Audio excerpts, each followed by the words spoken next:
বিচার দিনের একটা দৃশ্য হলো, আল্লাহ বলেন ইয়াউমা ইয়াকুমুর রূহু ওয়াল মালাইকাতু সাফফান লা ইয়াতাকাল্লামুনা ইল্লা মান আযিনা লাহুর রহমান ওয়া ক্বালা সাওয়াবা। যেদিন রূহ ও ফেরেশতাগণ সারিবদ্ধভাবে দাঁড়াবে, এমন এক সময় থাকবে যখন কেউ কথা বলতে পারবে না। এমন এক ধরনের নীরবতা, এমন নীরবতা বিরাজ করবে যার কথা মানবজাতি কোনোদিন শোনেনি। এমন ধরনের নীরবতার অস্তিত্ব কখনো কোনোদিন ছিল না। সেই রকম পিনপতন নীরবতায় আল্লাহ বলেন লা ইয়াতাকাল্লামুন, কেউ কথা বলতে পারবে না, ইল্লা মান আযিনা লাহুর রহমান, দয়াময় আল্লাহ যাকে অনুমতি দিবেন সে ব্যতীত। আর তিনি হলেন মুহাম্মদুর রাসূলুল্লাহ সাল্লাল্লাহু আলাইহি সাল্লাম।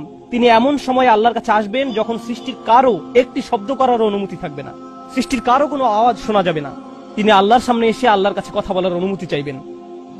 ফায়ুযানু লি, তিনি বলেন আমাকে কথা বলার অনুমতি দেওয়া হবে। ওয়ায়ুলহিমুনি মাহামিদা আহমাদাহু বিহা লা ইয়াহদুরুনিল আন, সেদিন আল্লাহ আমাকে স্পেশাল একটি দোয়ার মাধ্যমে তার প্রশংসা, তার কৃতজ্ঞতা করা শেখাবেন, যেটি বিচার দিবসে আমাকে দেওয়া হবে, যা এর পূর্বে কাউকে দেওয়া হয়নি, কোনো সৃষ্টিকে দেওয়া হয়নি। এক স্পেশাল ওয়াহী রাসূলুল্লাহ সাল্লাল্লাহু আলাইহি সাল্লামকে দেওয়া হবে বিচার দিবসে, যা কোনো সৃষ্টিকে দেওয়া হয়নি। আর তিনি সেই দিন সে স্পেশাল উপায়ে আল্লাহর প্রশংসা করবেন, লা ইয়াহদুরুনিল আন। আর সেই ওহী এখনো আমার কাছে আসেনি, সেই দোয়া এখনো আমি জানি না। ফা আহমাদাহু বিতিলকাল মাহামিদ, তারপর আমি আল্লাহর দেওয়া সেই স্পেশাল বাক্যগুলোর মাধ্যমে আল্লাহর প্রশংসা করব।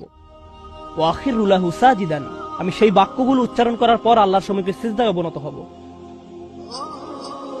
কিয়ামতের দিনে দৃশ্যপটে রাসূলুল্লাহ সাল্লাল্লাহু আলাইহি সাল্লাম এমন জায়গায় থাকবেন, এই অবস্থাকে বলা হয় মাকাম মাহমুদা, একটা স্টেশন, অথবা বলতে পারেন এমন একটা স্টেজ যা প্রশংসিত। আর মানব জাতি সেটা প্রত্যক্ষ করবে, আমরা সবাই এটা দেখতে পাবো। আমরা সবাই তখন নিশ্চুপ থাকবো, আর তিনি সিজদায় পড়ে যাবেন। তিনি যখন সিজদায় পড়ে যাবেন তখন আল্লাহ আযজা ওয়া জাল্লা তার সাথে কথা বলবেন। এতক্ষণ তিনি আল্লাহর সাথে কথা বলছিলেন, এখন আল্লাহ আযজা ওয়া জাল্লা তার সাথে কথা বলবেন। তিনি কি বলবেন? ইয়া মুহাম্মদ ইরফা রাসাকা, তিনি বলবেন মুহাম্মদ তোমার মাথা উত্তোলন করো। ওয়াকুল, বলো, ইউসমা আলাকা, তোমার কথা শোনা হবে। শুধু যে আল্লাহ তার কথা শুনবেন তা নয়, বরং বিচার দিনে উপস্থিত সবাই তার কথা শুনতে পাবে। ইউসমা আলাক, তারপর আল্লাহ বলেন ওয়াসাল তুতা, চাও তোমাকে দেওয়া হবে, তুমি যা চাও দেওয়া হবে।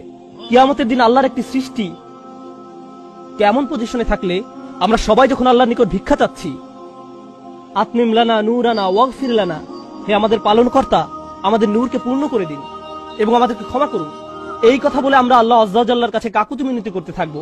আর এখানে আল্লাহ তার এই সৃষ্টিকে বলছেন তুমি চাও, তুমি যা চাও আমি দিব, সাল তুতা। এই হলো আমাদের রাসূল সাল্লাল্লাহু আলাইহি সাল্লাম। তারপর আল্লাহ বলবেন ওয়াশফা, তুমি যদি কারো পক্ষ থেকে কথা বলতে চাও, তুমি যদি কারো ব্যাপারে সুপারিশ করতে চাও, যাও সুপারিশ করো। তুশাফা, আমি তোমাকে অন্য মানুষদের পক্ষ হয়ে কথা বলার অধিকার দিলাম। তুশাফা, এই গ্যারান্টি আল্লাহ তার রাসূল সাল্লাল্লাহু আলাইহি সাল্লামকে দিয়েছেন। ফাকুলু ইয়া রব, তখন আমি বলবো ইয়া রব, উম্মতি উম্মতি, তিনি সর্বসাকুল্যে এই কথা বলবেন, এটাই তার সম্পূর্ণ বাক্য, আমার উম্মাহ আমার উম্মাহ, আমার মানুষ আমার মানুষ। কিয়ামতের দিন সবাই বলবে নাফসি নাফসি, আমি নিজে আমি নিজে আমি নিজে। আল্লাহর নবীরা যারা মানুষকে আল্লাহর দ্বীনে আনার জন্য দিবারাত্রি পরিশ্রম করে গিয়েছেন, যেমন ইব্রাহিম আলাইহিস সালাম, যার এই দুনিয়ায় থাকাকালীন সময়ে শুধু একটাই উদ্বেগ ছিল মানুষের মুক্তি। বিচারের দিনে তিনি বলবেন না, যাও অন্য কোথায় যাও, যাও মুসার সাথে কথা বলো। মুসা আলাইহিস সালাম, যিনি বনী ইসরাইল নিয়ে চিন্তিত ছিলেন, তিনি বলবেন না, যাও ঈসার সাথে গিয়ে কথা বলো।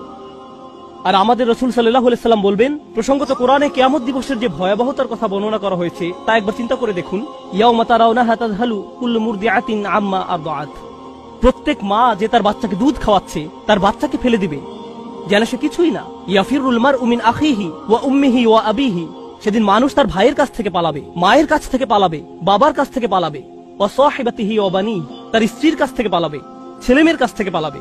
আপনাদের কেউ কেউ হয়তো ইতিমধ্যে স্ত্রীর কাছ থেকে পালিয়ে বেড়ান, তাই আপনাদের কাছে হয়তো এটা অতটা ভীতিপ্রদ নয়। এই আয়াত হয়তো আপনার জন্য ভয়ের নয়, কেউ কেউ ভাবছে অবশেষে। যাই হোক, সমস্ত গুরুত্বের সাথে সেই দিন সবাই কাকে নিয়ে উদ্বিগ্ন থাকবে? নিজেকে নিয়ে। প্রকৃতপক্ষে সেদিন প্রত্যেক ব্যক্তি বলবে ওমান ফিল আরদি জামিআ সুম্মা ইনজি, সবাইকে জাহান্নামে নিয়ে যান এবং বিনিময়ে আমাকে জান্নাতে প্রবেশ করতে দিন। এটাও কোরআনে এসেছে। মানুষ সেদিন এমন মরিয়া হয়ে উঠবে, সেদিন একজন মানুষ আল্লাহর সাথে কথা বলবেন, আর প্রথম যে শব্দগুলো তার মুখ থেকে উচ্চারিত হবে তা হলো উম্মতি উম্মতি। আপনার জন্য আপনার রাসূলের ভালোবাসা এমনই প্রকার সাল্লাল্লাহু আলাইহি সাল্লাম, আমার উম্মাহ আমার উম্মাহ। যদি আমরা তাকে ভালোবেসে থাকি, তাহলে যেই উম্মতের জন্য আল্লাহ রাসূলের এত ভালোবাসা, সেই উম্মতের জন্য আমাদের অন্তরে কিভাবে এত ঘৃণার বাস হয়? কিভাবে সম্ভব এটা? কিভাবে আমাদের পরস্পরের প্রতি এত ক্রোধ, বিচার, সমালোচনা, বিভক্তি, বিদ্বেষ, অনুমান, অহংকার। আর এই মানুষগুলো দাবি করে তারা রাসূলুল্লাহ সাল্লাল্লাহু আলাইহি সাল্লামকে ভালোবাসে। এইসব তুচ্ছ বিষয় ভুলে যেতে এই ভালোবাসা কি যথেষ্ট নয়? আমাদের কোন পার্থক্যগুলো এর চেয়ে বড়?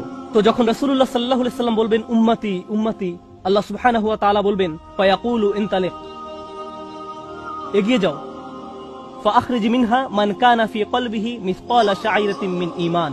মনোযোগ দিয়ে শুনুন, যাও এখান থেকে বের করে নাও যাদের অন্তরে ঈমান আছে, এমনকি এখানে শারিয়া মানে বার্লি দানা, যা সামান্য একটু লম্বা হয়, যাদের অন্তরে এতটুকু পরিমাণ ঈমানও আছে, যে কোনো ঈমান যদি তাদের অন্তরে থেকে থাকে তাহলে তাদেরকে বের করে নাও। আপনি এগিয়ে যান এবং বের করে নিন। দৃশ্যপটটি কল্পনা করুন, রাসূলুল্লাহ সাল্লাল্লাহু আলাইহি সাল্লাম মানুষকে রাখছেন, যাও যাও যাও, তিনি তাদেরকে সরিয়ে নিচ্ছেন। কিছু মানুষকে নিয়ে যাওয়ার পর ফেরেশতারা থামিয়ে দিলেন, কারণ কারো কারো ঈমান এর চেয়েও ছোট। সামান্য পরিমাণ ঈমান বলতে আসলে কি বোঝায়? কেউ একজন হারাম কোনো কাজে যুক্ত ছিল, সে ভয়ানক কিছু একটা করছিল, কাজটা করে ফেলার পর তার মনে অনুশোচনা জাগ্রত হলো, তার ভেতর থেকে কিছু একটা বলছে এটা খারাপ কাজ, আমার এটা করা উচিত নয়, আল্লাহ আমাকে এটা সম্পর্কে জিজ্ঞাসা করবেন। তারপর কোনো একভাবে তার এই চিন্তাটাকে সে দমিয়ে দিল, থাক এখন চিন্তা করার দরকার নেই। কিন্তু পরবর্তীতে সে আল্লাহর কাছে দোয়া করে বলল, ইয়া আল্লাহ, আমি জানি না কিভাবে এই কুঅভ্যাস থেকে বাঁচবো, আমাকে এর থেকে মুক্তি দিন। আমি চাই না এটা আমার জীবনে আর ঘটুক, কিন্তু তবু আমি এটাতে আটকা পড়ে আছি। অতি ক্ষুদ্র ঈমান তার ভেতর থেকে চিৎকার করছে, অন্য কেউ এটা শুনতে পারছে না, তার অন্তর এটা শুনছে। আর আল্লাহ আজ্জা জাল্লা বলছেন, তারা যদি এতটুকু ঈমানও দেখাতে পারে, আপনি এগিয়ে যান, তাদেরকে বের করে নিয়ে আসুন। আপনি তাদেরকে বের করে নিয়ে আসুন। আর তিনি যখন এভাবে মানুষদেরকে বের করে নিয়ে আসবেন, তখন ফেরেশতারা একসময় থামিয়ে দিবেন, কারণ অনেক মানুষের অন্তরে এতটুকু ঈমানও নেই, সামান্য অনুতাপটুকু তাদের অন্তরে ছিল না। থামিয়ে দিবেন, ফাআনতালিক ফাফআল, আমি গিয়ে এমনই করব, সুম্মা আউদ, তারপর আমি ফিরে আসব। অর্থাৎ ফেরেশতারা থামিয়ে দিবে, আর অন্য মানুষেরা সেখানে কাঁদতে থাকবে, আমাদের কি হবে, আমাদের কি হবে। তারপর রাসূলুল্লাহ সাল্লাল্লাহু আলাইহি সাল্লাম ফেরত আসবেন, ফাআহমাদাহু বিতিলকাল মাহামিদ, অতঃপর আমি পুনরায় সেসব প্রশংসা বাক্য দ্বারা আল্লাহর প্রশংসা করব। লক্ষ্য করুন, প্রথমবার তিনি প্রার্থনা করার জন্য অনুমতি চেয়েছিলেন, তাই না? দ্বিতীয়বারের বেলায় অনুমতির কোনো উল্লেখ নেই। লক্ষ্য করেছেন, তিনি আসলে সাথে সাথে আল্লাহর প্রশংসা করা শুরু করবেন। আল্লাহ কি তাকে এমনটি করতে বলেছেন? না, এটা হলো নিজ উম্মতের প্রতি তার অপরিসীম ভালোবাসার বহিঃপ্রকাশ। তিনি আবারও আল্লাহর প্রশংসা করা শুরু করবেন, এই আশায় যে আল্লাহ তাকে অটোমেটিক অনুমতি দিবেন। সুম্মা আখিরু লাহু সাজিদান, আর সিজদায় পড়ে যাব। ফায়াকুলু ইয়া মুহাম্মদ, আমাকে বলা হবে, হে মুহাম্মদ, ইরফা রাসাকা, তোমার মাথা উঠাও। কুল ইউসমা আলাকা, বলো তোমার কথা শোনা হবে। ওয়াসাল তুতা, চাও তোমাকে আবার দেওয়া হবে। ওয়াশফা তুশাফা, সুপারিশ করো, সুপারিশ গ্রহণ করা হবে। তোমাকে সুযোগ দেওয়া হবে তাদেরকে বের করে নেওয়ার, তোমাকে তাদের জন্য সুপারিশ করার সুযোগ দেওয়া হবে। ফাআকুলু ইয়া রব উম্মতি উম্মতি, আমি তখন বলবো, হে আমার রব, আমার উম্মত, আমার উম্মত। তিনি তো ইতোমধ্যে অল্প ঈমানের অধিকারীদেরকে বের করে নিয়েছেন। ফায়াকুলু ইনতালিক, এরপর আল্লাহ বলবেন, এগিয়ে যাও। ফাআখরিজ মিনহা মান কানা ফি কলবিহি মিসকালা যাররাতিন আও খারদালাতিন মিন ঈমান, তোমাকে সুযোগ দেওয়া হবে তাদেরকে বের করে নেয়ার, সুপারিশ গ্রহণ করা হবে। যাদের অন্তরে এক বিন্দু পরিমাণ ঈমান আছে, বালির দানা নয়, বালির দানা তো এতটুকু লম্বা, বরং বিন্দু পরিমাণ। খারদালা মানে সরিষার দানা, অতি ক্ষুদ্র বিন্দুর মতো। আর যখন আল্লাহ বলছেন এর ওজনের মতো, বর্তমানে আমাদের কাছে ডিজিটাল ওজন মাপার যন্ত্র আছে, আগের দিনে পাল্লা ছিল, তাই আপনি যখন এক মুষ্টি চাল এক পাল্লায় রাখতেন, সেটা হয়তো তেমন একটা ঝুঁকতো না। যদি একটু বেশি করে চাল রাখতেন তখন একটু ঝুঁকতো। এখন ডিজিটাল ওজন মাপার যন্ত্র দিয়ে গ্রাম, কিলোগ্রাম মাপা হয়। এমনকি সামান্য কয়েক দানা রাখলেও যন্ত্রের স্ক্রিনে ভেসে উঠে 0.001 গ্রাম। এখন শুধু একটি চাল রেখে দেখুন বা একটি সরিষার দানা রেখে দেখুন, স্ক্রিনে কিছু ভেসে উঠে কিনা? কিছুই হয় না, কিছুই হয় না। আর আল্লাহ বলছেন, আমি তোমার সুপারিশের কারণে, রাসূলুল্লাহ সাল্লাল্লাহু আলাইহি সাল্লামের দোয়ার কারণে এমন মানুষদেরকেও মুক্তি দিব যাদের ঈমান এমনকি এই দুনিয়ায়ও মাপা যায় না, এই দুনিয়ায়ও মাপা যায় না। প্রসঙ্গত, আপনি যদি একটি দানা খান, বুঝতে পারবেন যে কিছু খেয়েছেন, আপনি এমনকি বুঝতেও পারবেন না। এটা হলো এমন ধরনের ঈমান যার আছে, এটা সে নিজেও ভালোভাবে বুঝতে পারে না, এমনকি তারা নিজেরাও ঠিকমতো বুঝে উঠতে পারে না যে ঈমান আছে, আর অন্যরা কিভাবে বুঝবে।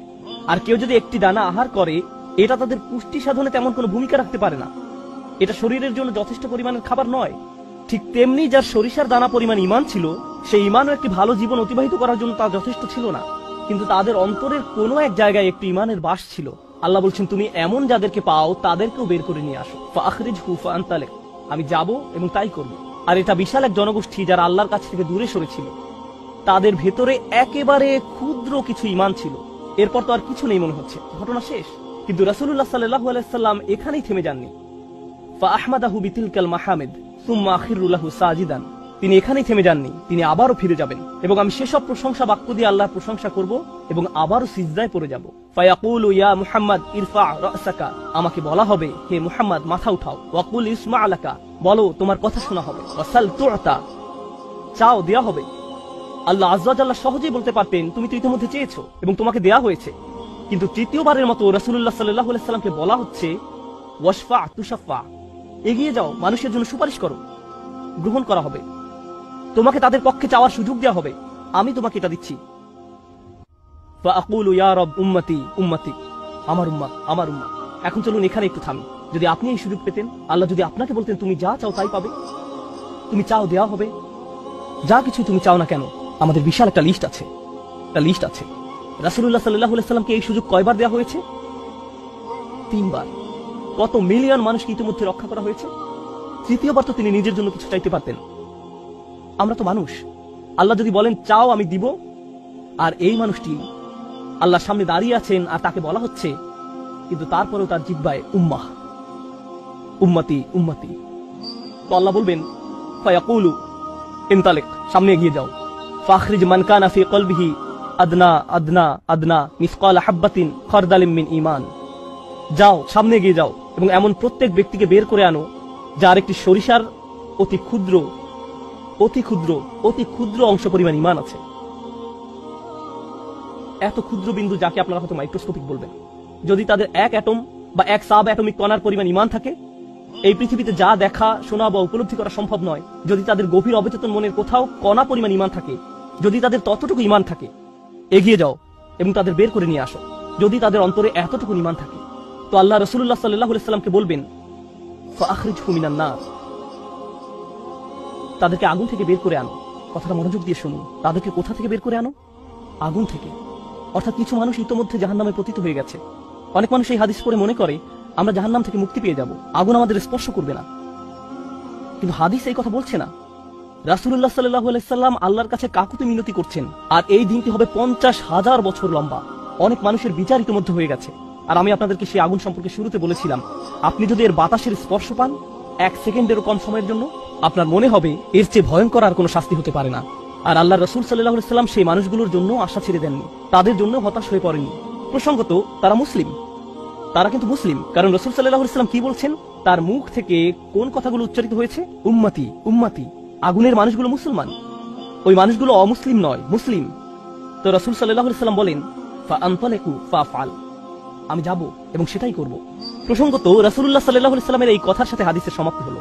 আনাস ইবনে মালিক রাদিয়াল্লাহু তাআলা আনহু তার কাছে আসা লোকদেরকে এতটুকু বর্ণনা করলেন। ফাকুলতু লিবাদি আসহাবিনা, হযরত আনাসের কাছে হাদিস শিখতে আসা একজন বলল, আমি আমার কিছু সঙ্গীকে বললাম, লাউ মারারনা বিল হাসান ওয়া হুয়া মুতাওয়ারিন ফি মানজিলি আবি খলিফা, চলো আমরা হাসান বসরির কাছে যাই।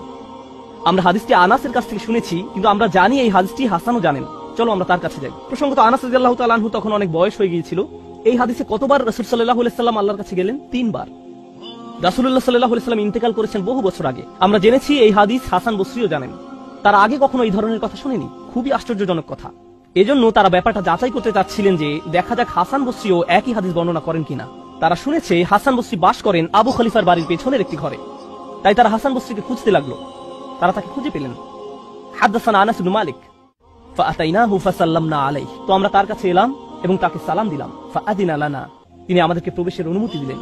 ফাকুলনা লাহু ইয়া আবা সাঈদ, আমরা তাকে বললাম হে সাঈদের পিতা, জিনাকা মিন ইনদি আখিকা আনাস ইবনে মালিক, আমরা আপনারই ভাই আনাস ইবনে মালিকের নিকট হতে আপনার কাছে আসলাম। ফালাম নারা মিসলা মা হাদাসানা ফি শাফাআত, শাফাআত বিষয়ে তিনি যেমন বর্ণনা দিয়েছেন তেমনটা বর্ণনা করতে আমরা আর কাউকে দেখিনি। ফাকালা হি, তিনি বললেন হ্যাঁ তোমরা তো জানো। ফাহাদাসনাহু বিল হাদিস, আমার কাছে সেটি বর্ণনা করো, দেখি তোমরা আনাসের কাছ থেকে কি শুনেছো। তো তারা তার নিকট সম্পূর্ণ হাদিসটি বর্ণনা করে শোনালেন। ফাআনতাহা ইলা হাযাল মাওদি', আমরা এই পর্যন্ত অর্থাৎ 3 বার রাসূল সাল্লাল্লাহু আলাইহি সাল্লামের সুপারিশের কথা বলে শেষ করলাম। ফাকালা হি, তিনি বললেন আরো বর্ণনা করো। ফাকুলনা লাম ইয়াজিদ লানা আলা হাযা, আমরা বললাম তিনি তো এর অধিক আমাদের কাছে বর্ণনা করেননি, আমাদেরকে এতটুকুই বলেছেন। এখন হাসান কথা বলছেন, লাকাদ হাদাসানি ওয়া হুয়া জামিউ মুনযু 20 সানাতান, তিনি অর্থাৎ আনাস আমার কাছে এই হাদিস বর্ণনা করেছেন যখন তিনি তখন যুবক ছিলেন, 20 বছর আগে। কত বছর আগে? 20 বছর আগে। আমি নিশ্চিত না তিনি কি বাকিটুকু ভুলে গেলেন, নাকি তিনি তোমাদেরকে বাকিটুকু বলেননি, কারণ তাহলে তোমরা অলস হয়ে পড়বে। ফালা আদরি আনাসি আম কারিহা আন তাত্তাকিলু, তিনি এরপর বললেন, এই হাদিসের চতুর্থ একটি অংশ আছে, আর আমি নিশ্চিত নই তোমাদের বলা উচিত কিনা, কারণ তার এখন বয়স বেশি হয়েছে, তার স্মরণশক্তি ওইভাবে কাজ করছে না। কিন্তু আমার সন্দেহ তিনি তোমাদের বলেননি, কারণ তোমরা এতে অলস হয়ে